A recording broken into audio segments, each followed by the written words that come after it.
It seemed like Rob Limon led a perfect life in the California desert. He had a wife, 2 young children, and a tight-knit group of friends called the Wolf Pack. But when Rob ended up murdered, police discovered deep secrets about friendships, religion, and sex. We're previewing Deadly Mirage from Dateline. That's on this episode of So Much Crime, So Little Time.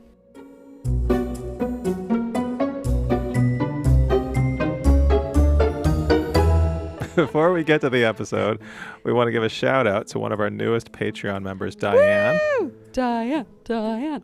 Thank you for joining. And if you haven't joined our Patreon yet, go check it out at patreon.com/so-much-crime, so little time. There's so much fun stuff happening over there. We put episodes out early. We release bonus content that isn't in these episodes. You get fun outtakes. You also just get to support the show. So go check that out. And it's patreon.com/so-much-crime, so little time. Woo! Thanks, Dan. Welcome to So Much Crime, So Little Time. I'm Jeff. And I'm Dee. And in this episode, we'll introduce you to Deadly Mirage, a Dateline podcast. If you haven't yet listened to Deadly Mirage, that's great. This is one of our preview episodes. So, we're only going to introduce you to the podcast and cover parts of the very first episode. There will be no spoilers for what's to come. And you can also check out a link to Deadly Mirage in our show notes. In our next episode, we'll discuss the whole series. But right now, we just want to decide if this is a crime that's worth your time. Before we get to our discussion on Deadly Mirage, let's place ourselves in time. This crime happened on August 17th, 2014. So, Dee, I think we should hop in the time machine. I got a song for you. You want to do a flat read? Yeah. All right. So 2014 was a time where I was not really paying attention to music. So the number one song in America was a song I'd never heard of, didn't even know the artist. So I picked a song that was in the top 5 and rising quickly at that time that I did know. And I'm going to read you, I think this is just the first verse, which honestly has some pretty clever wordplay going on. And I was pretty excited to read this to you. You ready? Go on. I expect you, I don't know. I'm bad at predicting. I'm bad at guessing. I'm bad at predicting. Let's see how this goes. Yeah, it's pretty clear. I ain't no size 2. But I can shake it, like I'm supposed to do. I ain't no size 2, but I can shake it like I'm supposed to do. Do. Oh my God, I know this one. It's the blonde girl. All About the Bass is the name of the song. And it's, oh my God, I know this girl. I was only listening because I love one of her other songs. Oh my God, I can see her. I just can't remember her freaking name. Do you want a hint? No. Oh. Such a tune. I ain't no size 2. Shake it. Oh, do. Okay, I need a hint. Hint on her name. One of your good friends has the same first name. Megan. Oh my God. Why am I so bad at this? And her last name is similar to a job you held briefly this summer. A job I held briefly this summer? Oh, Trainer. Megan Trainer. That took me a long moment to get Megan Trainer. That is a tune. That is a great tune. So you had heard that song before? Oh, yeah. That song was very popular. Yes, I was. Tell me what the number one song was. I know you're not going to do a flat read of it, but... Oh, yeah, let me open this back up. That was only 2 lines. And actually, I should have paused you after the first because I knew it after the first. Yeah, that was impressive. I'll give you that. All right. The number one song in August of 2014 was a song called Rude by Magic. Why'd you gotta be so rude? Marry her anyway. Marry that girl. Is that it? I have no idea. It means nothing to me. Then it was Sam Smith, Iggy Azalea featuring Charlie XCX. Yeah, Ariana I'm Grande, right with the rude one. I would have known that. Maroon 5. Girl, marry her anyway. Okay. John Legend. Happy by Pharrell Williams was number 15. Oh my God. Can you? A lot of Ariana Grande. Anyway, okay. I have something new for you. Fun. New game. New game. New game. This game is called Four Weddings and a Funeral. Great. In August of 2014, there were 4 celebrity weddings and more than one funeral, but I'm just going to get out of the way. The funeral was Robin Williams. He died in August 11th of 2014. What a Okay. man. Now let's do the 4 weddings. So the game is, I'm going to tell you the 4 couples. Make sure you know who they are. And then I'm going to give you 4 facts about either their weddings or their relationships and see if you can guess which one's which. Oh, this is fun. All right. I have to know the couples, though. Let's see if I know them. All right. The first one let me do these in chronological order of the wedding dates. On August 22nd, former Vice President and California Attorney General Kamala Harris married lawyer Doug Emhoff in Santa Barbara, California. You know both of those people. I do. Okay. On August 23rd, the very next day, I don't know if they communicated about this, Angelina Jolie married Brad Pitt Brad Pitt. in France. On August 30th, a week later, NBA basketball star, 3-time champ for the Miami Heat, Dwayne Wade, married, do you know who Dwayne Wade is? A basketball player. Okay. He played Yes, with he was LeBron doing James in Miami. When LeBron James was in Miami, he played with Dwayne Wade and Chris Bosh. Anyway, he married Gabrielle Union. Do you know Gabrielle Union? She was in 10 Things I Hate About You. She's All That. Bad Boys 2. Who was she in 10 Things I Hate About You? I don't. Can I Google her? Yeah, go Is ahead. this gonna... Okay. Yeah, you'll be fine. She's been in a lot of things. Oh, yes. That was the one I thought you might not know.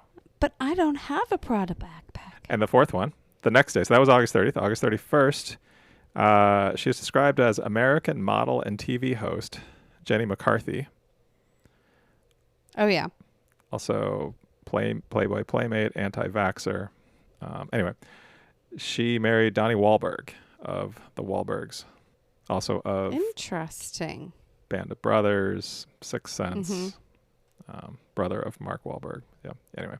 Okay. So those are the 4 couples. So Angelina Jolie and Brad Pitt, Kamala Harris and Doug Emhoff, Dwayne Wade and Gabrielle Union, and Jenny McCarthy and Donnie Wahlberg. Got it? Mm-hmm.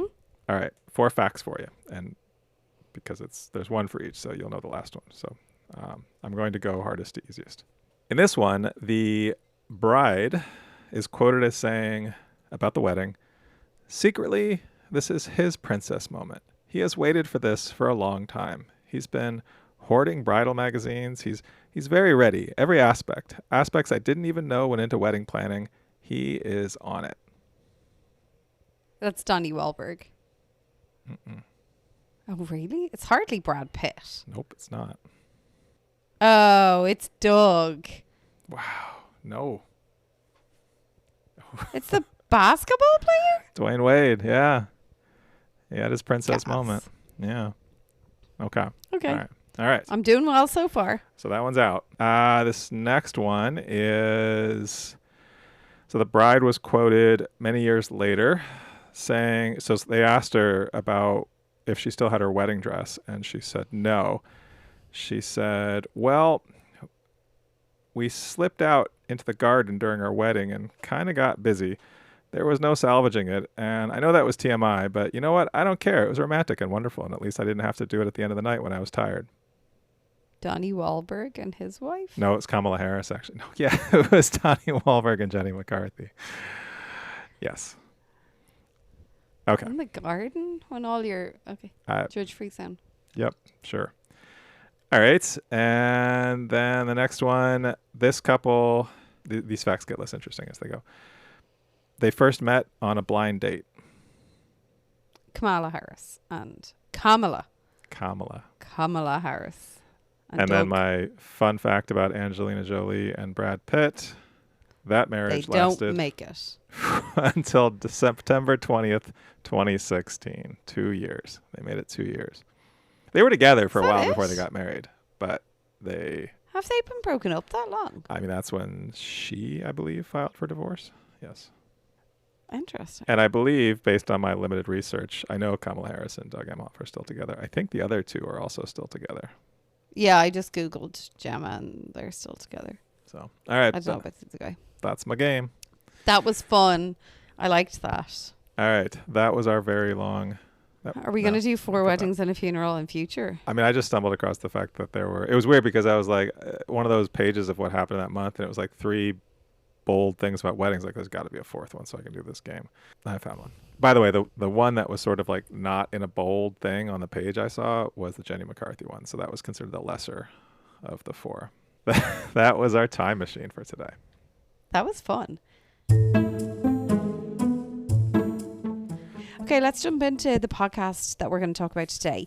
It was released in 2024, December 2024, so it's pretty new. The host is Josh Mankiewicz. There's only 6 episodes between like 30 to 40 minutes long, but that includes ads, so scrape off a few for that. But Jeff, what is the story? Yeah, I had a hard time actually doing a quick summary of the story as we heard in episode 1, just because episode 1 gives us like little bits of things that we're going to get later. And so my super short version is just telling you where we are. So we're in the Mojave Desert, specifically Silver Lakes, which is a community within Helendale. It's kind of near Barstow. It's between LA. It's like east of LA. Like if you're driving to Vegas, you'd pass through this area on Route 66. If you're on old Route 66, it's there. We have this group called the Wolf Pack, which is just some friends. They're like 30-somethings. I mean, red flags already if they're calling themselves the Wolf Pack, but anyway. Yeah. And then specifically, there's this guy, Rob Limon, who worked as a mechanic at a rail yard.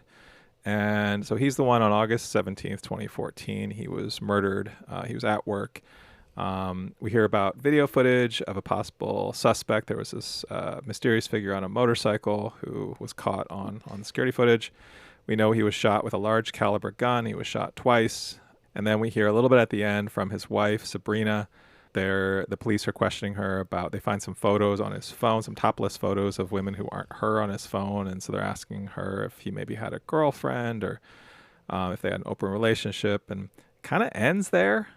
Did I miss anything in terms of the kind of high notes of episode 1? No, I think that's pretty much sums it up. So, yeah, Jeff, what's your vibes? Is this is our second Dateline podcast, or is this our third? Third. This is our third. We did. What was the second one? Thing About Pam was first, and the Richard Rosario one, 13 Alibis, I believe. Oh. Yeah, 13 Alibis wow. was also a Dateline podcast. Yeah, no, it feels very Dateline-y, doesn't it? It does. Let's define what that means. When you say that, what are you thinking? It's Dateline-y in the story. There's something salacious happening. They love an aspect of some kind of like, I don't know, quirk that like people might grab onto. And with this one, it just seems to be the sex. Ooh, yeah. Look, big group of friends are hanging out in the desert, shagging each other. Ooh. That seems to be like, great. This is the tagline we're going to go for. And it's kind of said at the very start. So I would say that's like a characteristics of Dateline podcasts, generally speaking, from what I've seen. And even the Dateline like shows. The other thing is just like the kind of cliffhanger. I don't know. It's kind of like this more, the language is very I don't know. There's a lack of a journalistic element to the podcasts, I think. Is that fair? Is that harsh? Yeah, it's slickly produced. It's heavily produced. Do you know what I mean about the language? Yeah, well, you use the word salacious. I think that fits some of it. I think it also is a little cheap feeling, or a little sleazy in its presentation. I feel like that word is something that we used for the other 2 podcasts as well that we've reviewed for Dateline. Is this kind of slick and sleazy aspect? Another aspect, because I think we really liked 13 Alibis, and I mean, we like Thing About Pam, but I think we also had some criticism of its presentation. I think this one fits that mold in terms of also being, it really leans into the drama. Yeah. You mentioned cliffhangers. I think that's a big part of it, but there's a lot of teases of things to come. It's like akin to like a burlesque show. Like it's not going so far in that it's not attractive to different, people who might be a little bit more conservative, but it's going a little bit in, so it's like grabbing people's attention. It also kind of doesn't take itself that seriously, or maybe it doesn't take the story super seriously as compared Is that to where other the shows. sleaze comes in though? Because like you're like, well, it's all well and good to be like slightly casual with a story, but like you're talking about someone's murder here, regardless of who they are and what they were up to and how you feel about their lifestyle. You're still talking about someone's life here. Yeah, I would say, I would maybe think of it as they're not always the most respectful to the family or the victims, as like the presentation doesn't always feel super respectful. It's a little jokey is a strong word. It's not quite jokey. Although the thing about Pam was jokey. This one's not quite that, but it's a little Not yet.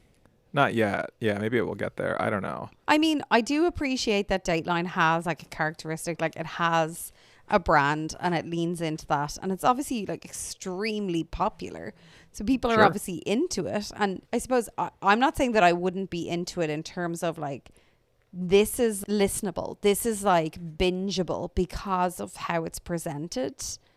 Whereas some other podcasts that are really are kind of even The Teacher's Pet, there's like a lot of content, they're hitting a lot of marks. It's not like teeing things up for like these cliffhangers. It's not throwing out these silly phrases and very like, I don't know what the word is, like not foundational language or basic language, but like, I don't know, it's not. Sometimes we listen to podcasts and I have to look up some words because I'm like, I don't understand these words. And this one is just not going to be something that I'm going to have to look up. Although I did have to look up a phrase at one point. Had you heard of a bedroom community? Yes, I have lived in a bedroom community. I have never heard. A commuter town. Okay. Yeah. Okay. We call it a commuter town. I've never heard of a bedroom community. Yeah. I would say that in my experience, America is full of them. Oh, yeah. Okay. We should talk a little bit about the story. Yeah. What are your thoughts on the story? I want to keep listening. I know I've jumped to the end, but like, I don't know what else to say other than I want to keep listening. What's your take on how the victim is presented, on how the crime is presented? I mean, I think there's always going to be question marks when a victim is presented as being perfect. He's portrayed as the nicest guy. Everyone's best friend, the nicest person. Loved his job. Everyone loved him. Best father ever. Best husband ever. How could this happen? Oh, yeah, he has topless girls on his phone that aren't me, but sure, that's what we just do. Like, not a big deal. Each to their own. Who am I to judge? It wouldn't be for me. I would be far too jealous for that. And also, yeah, it's just not that's not a thing. Whether even if it was just the pictures and nothing else, I'd be like, oh no. He's presented as, so jump back. He's presented as I think too perfect. Their marriage seems too perfect. We do like, I feel like we're very also surface level right now. 100%. And I am a little concerned that there's only 5 more episodes. There's only a few more hours of content. How deep are we going to get here? Yeah. Oh, That's my concern. Because we've talked about this before. Like, do I want to invest? Even I know it's a short-ish podcast. I think it's about 3.5-ish hours, start to finish, including episode 1. You know, do you want to invest that much time for something that are you gonna remember this? So that's something maybe to come back to in the recap. Like, do you feel like this is a podcast when we do our year-end recap? All right, we're listening to this at the beginning of 2025. When we come back at the end of the year, is this one we're gonna have any recollection of? But I think that's why Dateline always go for these kind of unique little hooks on things, though, isn't it? Yeah. Is the unique hook, this whole wolf pack mentality. But first of all, red flag in a group of friends if you're being called a wolf pack and like you're not a teenager. Sorry out there for anyone who is listening who has like a name like that for their group of friends, but like seriously, like it's just so weird. And what's weirder is like, Jeff, correct me if I'm wrong, in a wolf pack there's an alpha and then there's just loads of women. Sure. There can't be two alpha males. So what happens when there's two alpha males? One of them dies or has to like run away.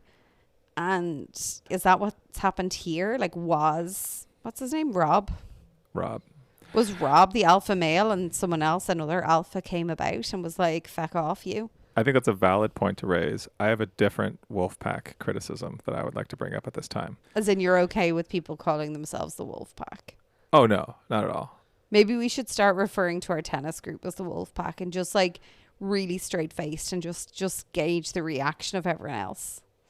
I think that's what we should do. If we stand outside when we're waiting to get on a court and start howling, we will get on a court faster. So I don't know. It depends which court, because there's one particular court that we go to. I feel like they might throw stuff at us. Oh, that's true.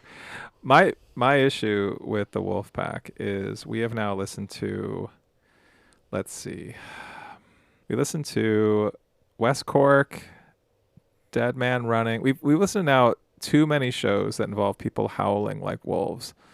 Oh my God, you're right. That is so funny. It's never good. Never a good thing.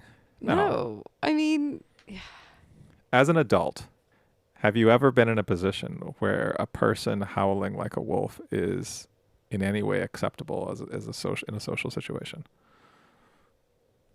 I mean, I doubt it, but like, if someone's howling like a wolf, I presume it's the stage of the night when no one's going to remember anything the next day. Does karaoke count? No, karaoke is an exception. Okay. All right. I had a couple of other things I wanted to mention. I learned something that maybe you knew about homicide investigations in this episode. What? That when they were bagging up the body, they specifically put bags over the hands to preserve evidence under the fingernails. That makes sense. It's perfectly logical and smart. I just don't know that I'd ever heard that before. Other thing that I wanted to bring up was, are you familiar with this part of California? I feel like I sort of am. So, okay, I drive down, I haven't looked it up, but I drive down the 5. I've driven down the 5 quite a bit to get to LA. Yeah. And also to get to Palm Springs. And I feel like this is in between like the 5, LA and Palm Springs. I also years ago drove from San Diego to Las Vegas. Well, actually from San Diego to the Grand Canyon and then to Las Vegas. So I feel like I've probably driven through here. Presume it's like a whole lot of nothing. It's a whole lot of nothing. Like Palm Springs or Death Valley. Yeah, so Palm Springs is on the 10. If you're going from LA to Phoenix, you would go through Palm Springs. If you're going to Vegas or to the Grand Canyon, Flagstaff, kind of northern Arizona, you would go through Barstow. And I think to me it's most notable because if you're doing that drive, let's say you're going from east to west, it's a shitload of nothing. And the first like gas station, restaurant, place to do anything is Barstow. But Barstow also has a reputation as being a place that I feel the reputation I think is a place you don't really want to spend a lot of time, but it's a place where you can at least get something to eat and then quickly move on. I mean, I presume we stopped somewhere along there, but I don't know. Yeah, I've stopped there a couple of times on that ride. But specifically, I went looking for notable restaurants, things to do, stuff like that. And the most interesting thing I found is, I think, a somewhat famous site, a tourist attraction that I had never heard of. And now I'm regretting that I didn't take my kids there when I was down there. Do you know what this is? No. In Oro Grande, which is just, I think, a couple of miles from Hellendale, where this story takes place, Elmer's Bottle Tree Ranch. This is on Route 66, so it's right there. And this is a ranch. It's 2 acres, and it was created by this guy who just started basically building these trees. So basically like wooden structures that he just put bottles on, like the bottles kind of imitate like leaves or something. And he's got like over 200 of them, and it's free. You can just show up and wander around. And if you Google it, there's some really cool pictures of the Bottle Tree Ranch. Yeah. Do you reckon the Wolfpack ever ventured there? I mean, there's not a lot else to do out there. Maybe that's why they had these rowdy parties where they held the moon and all got in the nip and got up to some shady business. I mean, it's truly, you're in the middle of nowhere. You're a long ways from anything. Well, I just want to go back a little bit to the language aspect that I was speaking about. One of the things that kind of irked me a little bit was the simplistic, that's the word I wanted, the simplistic language that was used. At one point, what's his name? Josh? The host? Josh, yeah. The host, Josh, was like using, I don't know, the script was very simplistic. So the phrase he used was something that was as wrong as two left shoes. Oh, yeah. Yeah, that jumped out at me too. This is something you'd expect like a teenager to write. Yeah. Yeah. Like it doesn't fit in with this more salacious, like dramatic, like it, I don't know. There was just some of the wording that I was just a bit like, here.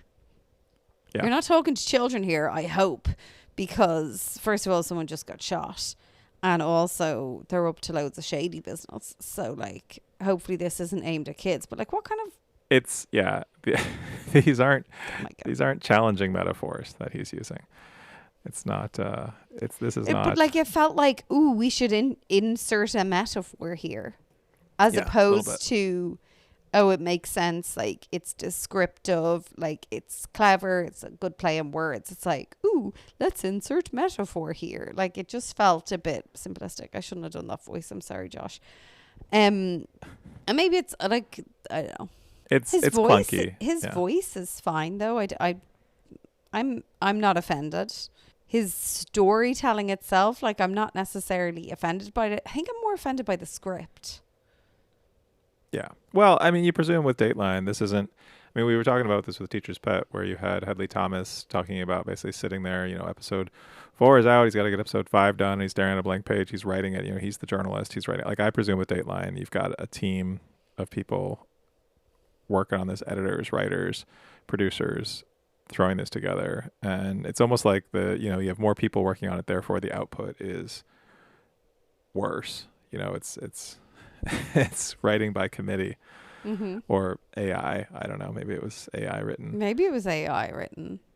All right, Dee, in the end, you're pretty eager to keep listening to this? I mean, yeah, because it's like an easy listen. I do think, and I think I had this issue with the thing about Pam, but I can't remember if I had it with 13 Alibis. I do think I'm going to zone out. Oh, I did zone out. Did I tell you that? I had to go back and listen to a bit of it.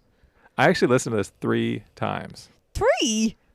Because the first time what was I doing? I was driving. I was doing something where I wasn't totally engaged. And I realized that I couldn't, like, I tried to then, after the fact, write down what happened in the first episode. And it just was a blank slate. And I listened to it a second time while I was. Isn't that a bad sign, though? Because there's definitely been other podcasts when we're like, we can't not listen. I think it is. It's hard because I think we're coming off of, I still feel like I'm coming off of Teacher's Pet, even though I know that was a couple weeks ago. But that was so immersive and so goddamn long that I think anything that isn't that, I haven't like recalibrated against. But maybe that's a bad sign. We'll come back and talk about that. But yeah, I had to listen to it 3 times in order to have meaningful notes. You know what? Have you seen my notes? There's nothing meaningful about them. This is like the yacht rock of true crime podcasts. It's like it's there. It's nice.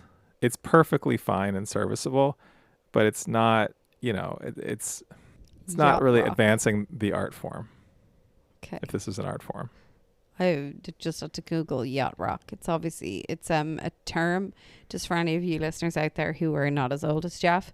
It's a term for music that appeared in the late 1970s and early 1980s. So like right about the peak of Jeff listening to music.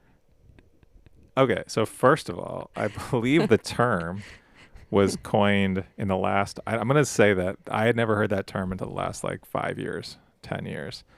And I think it was termed by people younger who were sort of making fun of older music. It was termed in 2005. So. Okay. In the 2000s. I mean, you can't can't say the last like 5 years and then it's like 20 years ago and be like, oh, come on. That's the same thing. The 2000s are a blur. Anyway. The term was coined in J.D. Reisner et al.'s online video series of the same name. Great. Okay. Do you know Anyway. him? Is he your mate? No. No. Okay. Good to know. Good chat. Did I say if I was excited to listen to this? I don't remember. I don't know. It depends, I suppose, on whether my assumption is it depends on whether you have to listen to it once or like 3 times. I'm going to listen to the other 5 episodes once and see how that goes. I think that's the play here. Yeah. If you don't remember everything, you just come back and you say, I have no recap for you all because I don't know what happened because it was so boring and it was not engaging. That's what you should do. Thanks so much for listening to today's episode. Don't forget to leave us a comment on our Instagram or on Spotify or Apple. You can rate us and leave a comment to tell us how much you're enjoying our podcast. Obviously, it would be 5 stars. For any of you who are not giving us 5 stars, please let us know why. Let us know what we can improve. Let us know how we can win you over. We're always happy to get some critical feedback so that we can improve on the episodes that we're producing. And also, while you're at it, tell people how great we are, how much fun you're having listening to this, and how sound we sound. We sound? I like the sound of that. Thanks. Next time, we'll discuss all of Deadly Mirage. Will the police solve Rob Limon's murder? Who was the mysterious motorcyclist? And what did the Wolfpack have to do with the murder? Oh. That's on the next So Much Crime. So little time.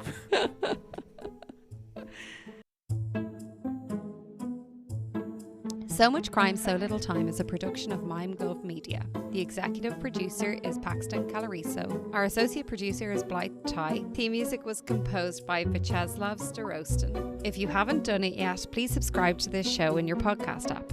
Don't forget to give us a 5-star rating and a review. Even better, tell your friends. To join the discussion, look for us on social media. Check out the show notes for all the links. Thanks for listening.